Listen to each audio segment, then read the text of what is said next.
I have been thinking lately about what it means to be authentic in a world that's so influenced by social media and so much information. Like everyone is performing a version of themselves online. They're curating, they're editing, comparing, and it makes it genuinely hard to know who you really are underneath all of that noise. And so I did what a lot of us do when we're looking for answers that feel bigger than ourselves. I turned to astrology. And here's what I found in regards to authenticity. In Western astrology, the instinct is to say your sun sign is your identity. It's your core, your life force, the energy you're supposed to grow into over the course of your life.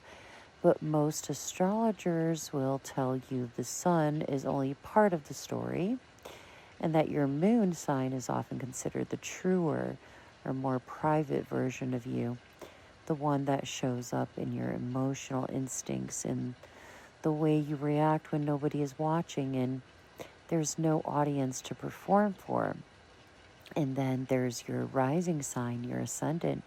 And this is where it gets pretty interesting because astrologers actually disagree on what it represents. You know, some call it a mask, the version of you that meets the world first.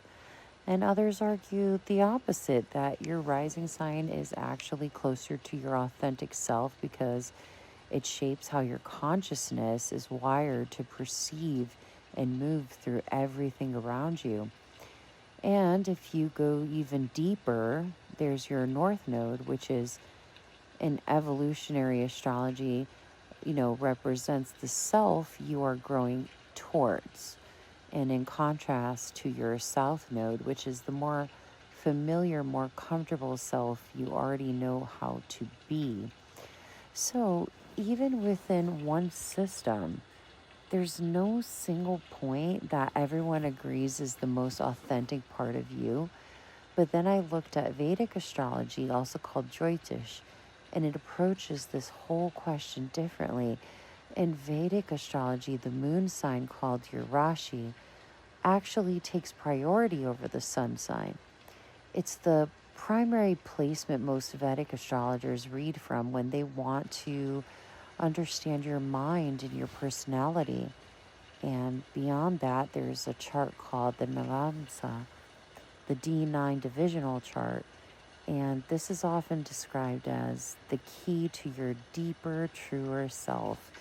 And some astrologers describe it as the soul beneath the personality, the version of you that becomes more visible as you mature and move through life. And the part that surprised me the most was that Vedic and Western astrology don't even calculate these placements the same way. Western astrology uses the tropical zodiac and Vedic astrology uses the sidereal zodiac, and there's roughly a 24-degree difference between them, which means your sun sign or your moon sign can genuinely be different depending on which system you're looking at. And using the exact same birth date and time and location, it's just different. So is authenticity in your sun, your moon, your rising sign, your Navamsa? Honestly, none of this is something science has proven. It's tradition, it's interpretation, it's thousands of years of different cultures asking the same question I was asking. Who am I? Really, underneath everything. And maybe that's the actual answer. Maybe authenticity was never going to be one placement in the chart. Maybe it's the whole picture, all of it layered on top of each other the same way we are.